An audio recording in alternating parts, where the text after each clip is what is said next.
Bonjour, je suis Franck Daou et je vais vous présenter la dernière vidéo sur la transformée de Fourier. On va repartir en fait sur le signal radar. Alors, vous avez vu que le signal radar correspondait à quoi? Correspondait en fait quelque part à une onde CW que je vais venir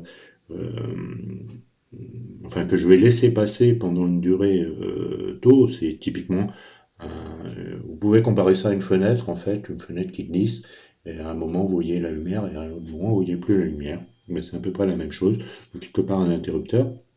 La forme temporelle, vous l'avez ici, elle est décrite par deux paramètres. Le paramètre en fait qui est son impulsion et sa durée d'ouverture. Alors ça, on a vu que ça pouvait se décrire, se construire d'une façon graphique, comme étant une onde continue, qui ne s'arrête pas dans le temps. Là, j'ai représenté un cosinus, hein, typiquement. Et cette onde, je vais venir la multiplier par une fonction que vous connaissez maintenant, qui est la fonction porte. Vous voyez bien que si je multiplie cette fonction-là par une partie de la porte lorsqu'elle est égale à 0, ben, forcément le résultat, ça sera 0. Lorsque la valeur vaut 1, ben, je recopie tout bêtement la porte et une nouvelle fois, j'ai la valeur 0. Bien évidemment, là je ne vous l'ai pas dit, mais la porte est définie ici entre moins θ sur 2 et plus θ sur 2. Alors, ce qu'on va essayer de faire, puisqu'on connaît maintenant le spectre de ce truc-là, on connaît le spectre de la porte. Là, vous avez vu que c'est deux raies, on va travailler uniquement avec des spectres bilatérales. Là, c'est un sinus cardinal. Le seul truc qu'on ne connaît pas, c'est la transformée, la multiplication dans le domaine fréquentiel. Alors, c'est ce qu'on va voir tout de suite. C'est ce qu'on appelle la convolution. Alors, là encore, je vais faire toujours, maintenant vous avez un peu l'habitude, cet aspect temps et cet aspect fréquence. Et on va parler plutôt d'opérateurs, on va parler de multiplication. Donc, multiplication, je vais représenter ça comme un point. Cette multiplication, lorsque je la passe en fait dans le domaine fréquentiel, ben, cette multiplication devient en fait ce que je vais appeler un produit de convolution. Et le produit de convolution, c'est ce que je vais noter avec une étoile. Alors faites bien la différence au niveau de la notation entre le point, qui est la multiplication, et la convolution, qui est une étoile. Alors là, je vais mettre attention à la notation. Voilà. Alors ça, c'est important. Bien évidemment, on a, vous l'avez compris, un truc qu'on appelle la dualité. C'est-à-dire que si j'ai une convolution dans le domaine temps, eh ben, cette convolution va devenir dans le domaine fréquentiel par l'opérateur qu'on appelle de dualité, une multiplication. Multiplication, toujours noter ça. Donc reste à savoir maintenant comment je peux représenter graphiquement, puisque en fait mathématiquement la convolution c'est un truc qui est compliqué. Ici, dans ce qui nous intéresse, cette convolution, on va la traiter plutôt uniquement sous une forme graphique. Et je crois que le plus simple, c'est de vous donner un exemple à quoi correspondrait cette convolution, que ce soit dans le domaine temps ou que ce soit dans le domaine fréquence, hein, puisque vous voyez que la convolution, je l'ai dans les deux domaines. Je vais prendre un exemple assez simple qui va aussi nous intéresser dans le TP. Cet exemple assez simple, ça va être, alors, je vais traiter dans ce cas-là la convolution dans le domaine temps. Ce qui veut dire que dans le domaine fréquentiel, ça va devenir une multiplication. Là, on s'intéresse au domaine temps. Je vais prendre deux signaux. Alors, ces deux signaux sont bien évidemment exprimés dans le domaine temps. Premier signal, exprimé dans le domaine temps. Je vais l'appeler U1 de t, caractérisé par une amplitude et éventuellement une durée. Et je vais prendre quelque chose que vous connaissez bien, puisque là, ça fait un petit moment qu'on en parle. Une porte d'ouverture θ et d'amplitude A. Hein. Ça, c'est ce que je vais appeler le signal U1 de t, donc le signal porte. Ce signal porte, je vais venir faire une convolution. Donc ça, c'est vraiment l'opérateur convolution avec un autre signal. Et cet autre signal, je vais vous le représenter. Cet autre signal, il va être aussi décrit dans le temps. Il va correspondre à U2 de t. Donc là, j'ai le temps. Alors, je peux faire aussi des valeurs négatives. Hein. Là, il n'y a pas uniquement défini positif. Donc, ce qui m'intéresse, il va être uniquement défini positif. Mais c'est exactement un exemple. Et il va être constitué de deux raies. Hein. Pour l'instant, on a vu les raies uniquement dans le domaine fréquentiel. On peut imaginer qu'on a des raies aussi dans le domaine temporel. Hein. Des raies, c'est quoi? Ça pourrait être une impulsion très très très brève. Cette raie, je vais la mettre à moins t0 et une raie à plus t0. Bon, pourquoi je la mets symétrique? C'est juste pour des raisons de facilité. Donc si je reviens au système, j'ai un signal U1 de t que je vais essayer de convoluer avec un signal U2 de t. Et vous avez les descriptions temporelles. Là, il manquait une description. Je vais l'appeler, allez, je vais la mettre unitaire, égale à 1, ça pourrait être B, ça pourrait être C. Bon, c'est pas ce qui est le plus important. Et ce que je vais essayer de faire maintenant, c'est de représenter à quoi correspond cette convolution, c'est-à-dire là, je vais faire le résultat de U1 convolué avec U2. Les grandeurs sont dans le temps. Alors ça veut dire quoi? Ça veut dire bien évidemment que le résultat va être aussi une grandeur qui va être définie par le temps. Je vais avoir un axe qui va être ici défini par le temps, et le signal qui va résulter, je vais l'appeler S de t, et S de t, je peux dire que c'est le signal U1 de t convolué avec le signal U2 de t. Ça, c'est la forme mathématique de S de t. C'est la forme graphique que vous avez là. Et bien, qu'est-ce que je vais faire pour faire la convolution? Je vais commencer par localiser mes raies, et je vais commencer à mettre les valeurs où apparaissent ces raies. Donc ici, valeur plus t0 et valeur moins t0. Je vais mettre ici un axe qui est fictif. Et qu'est-ce que c'est?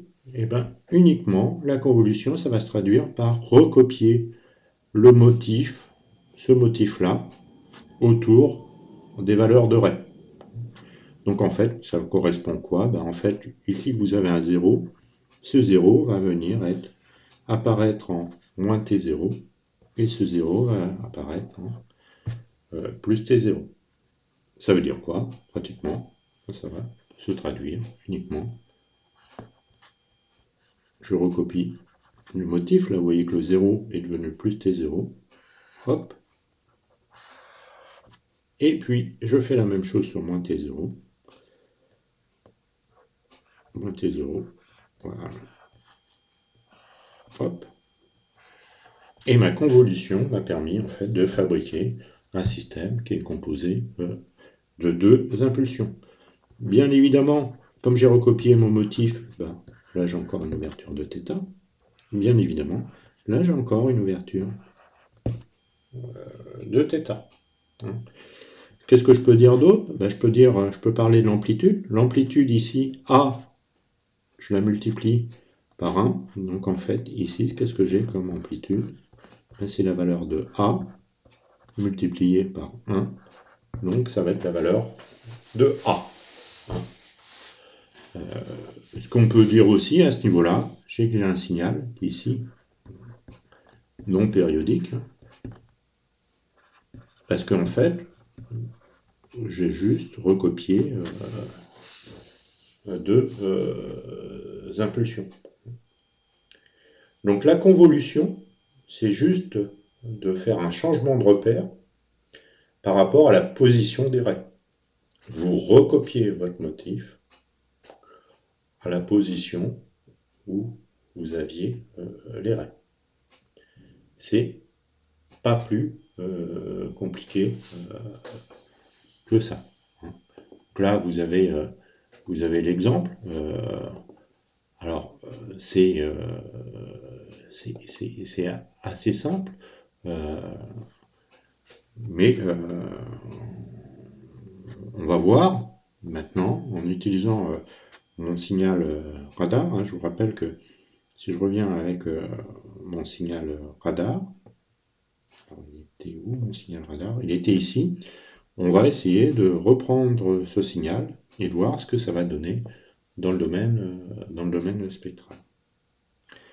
Alors si je reprends ce signal, donc là je vais le mettre, je vais revenir et rajouter une page.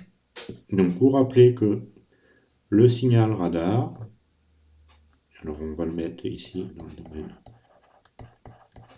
temps. Alors il est constitué en fait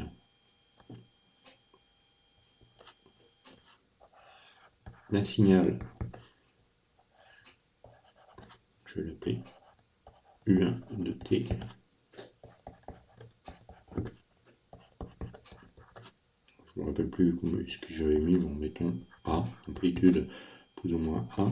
Donc on avait un signal qui était comme ça.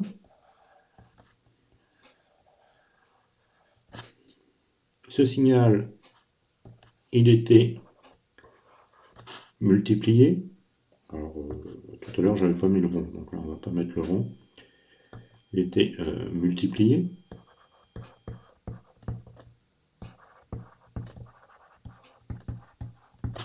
par un autre signal qui était, que je vais représenter ici, encore une, que je vais appeler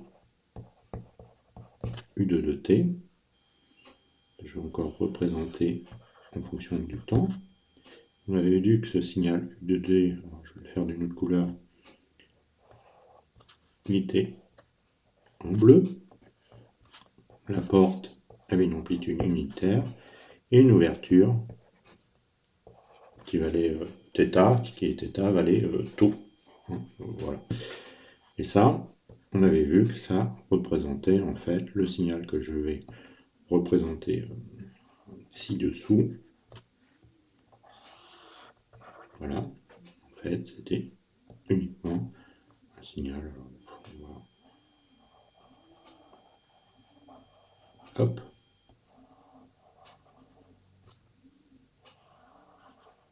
Hop.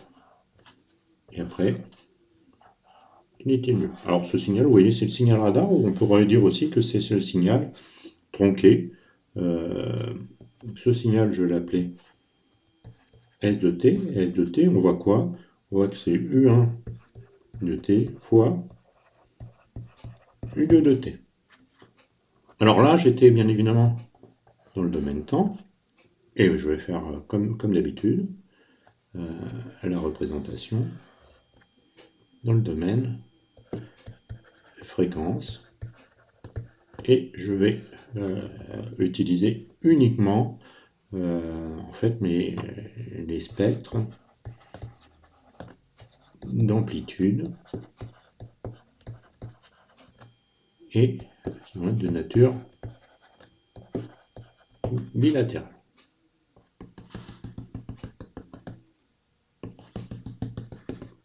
Et je vais essayer de décomposer, bien évidemment, sur chaque ligne, quoi correspond les différents signaux. Et ça, maintenant, a priori, vous savez le faire. Là, j'ai une onde qui semble être une onde CW. Donc, le spectre d'amplitude, il est assez simple, hein. Vous le connaissez. La variable, c'est la fréquence. Ici, c'est un signal périodique, donc je vais avoir des volts, et ça va se traduire tout bêtement par 2 raies, hein. Ils sont à la fréquence F0 moins F0 avec une amplitude ici qui correspond à A sur 2. Et en fait, là je ne l'ai pas dit, mais F0 c'est en fait 1 sur T, T étant la période du système. Donc là j'ai uniquement 2 raies. La multiplication devient ici le produit de convolution.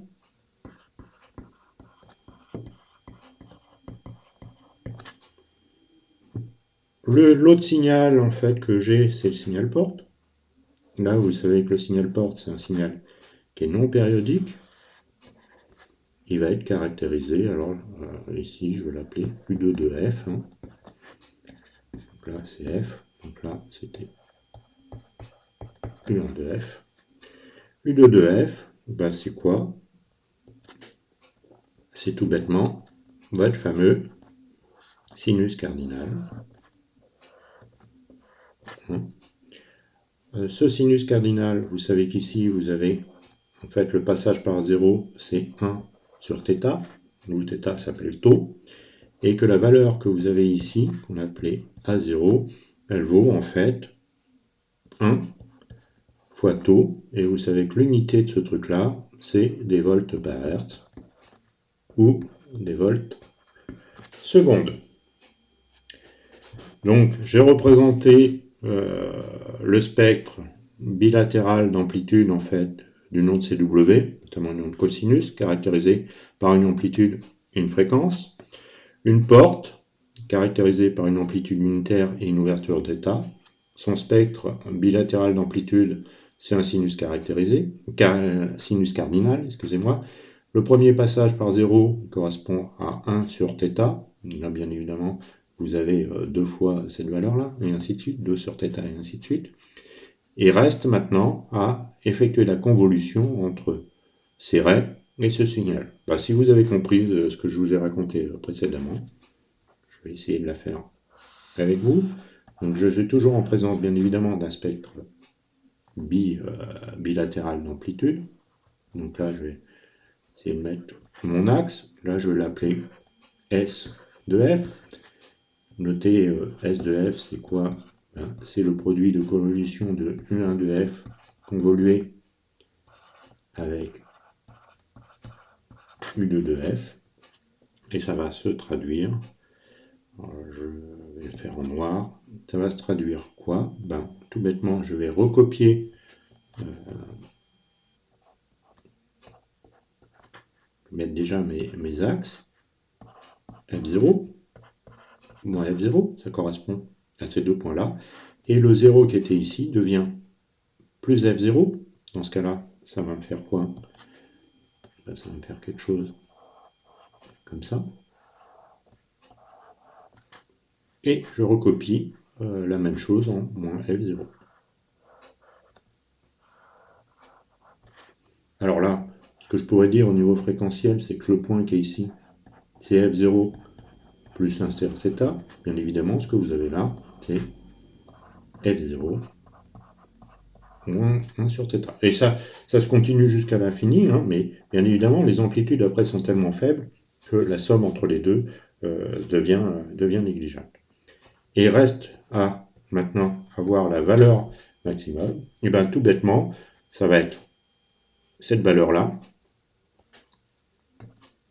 cette amplitude-là, multipliée par l'amplitude de Aθ. Donc en fait, Le résultat que je vais avoir ici, ça va être Aθ fois A sur 2. Et si vous appliquez ça, ben en fait, c'est A sur 2 multiplié par taux. Et vous avez bien quelque chose qui est homogène à des volts secondes, puisque en fait là vous êtes en présence d'un signal non périodique. Vous voyez, là je viens de vous faire la démarche de la convolution. Ce qu'il faut retenir, la convolution, c'est juste de faire un changement de repère, c'est-à-dire quelque part de recopier le signal que vous avez ici face à deux signaux qui sont proches. Je vais terminer par ma présentation par un autre exemple de la convolution. Et vous voyez, la convolution, là, je l'ai fait ici dans le domaine fréquentiel. Ben, on va voir en fait qu'on peut généraliser ce truc-là, par exemple, par la notion de modulation, en fait. Alors, la modulation, je vais vous prendre un exemple. Oh, est-ce qu'on le fait maintenant? Non, on le verra en TD, la modulation. Je vais m'arrêter là au niveau de cette dernière vidéo sur Fourier. Là aussi, si vous avez des commentaires, n'hésitez pas à m'en faire part. Je vous invite là aussi à vous entraîner à faire la convolution et à revoir cette vidéo, notamment pour ceux qui ont quelques difficultés avec ces outils. Encore une fois, l'idée, c'est de ne pas utiliser d'outils mathématiques, mais de faire un calcul. Quand je vous dis de calculer, c'est de le faire souvent graphiquement. Hein. Maintenant, ce qu'il vous reste à faire, c'est de mettre en œuvre tout ce que je viens de vous raconter et d'essayer de faire, comme je vous l'ai fait là en présentation, des dictionnaires qui vous seront utiles, notamment lors du devoir sur Fourier et même sur les TP d'analyse spectrale. Je vous remercie de votre écoute et je vous dis à bientôt.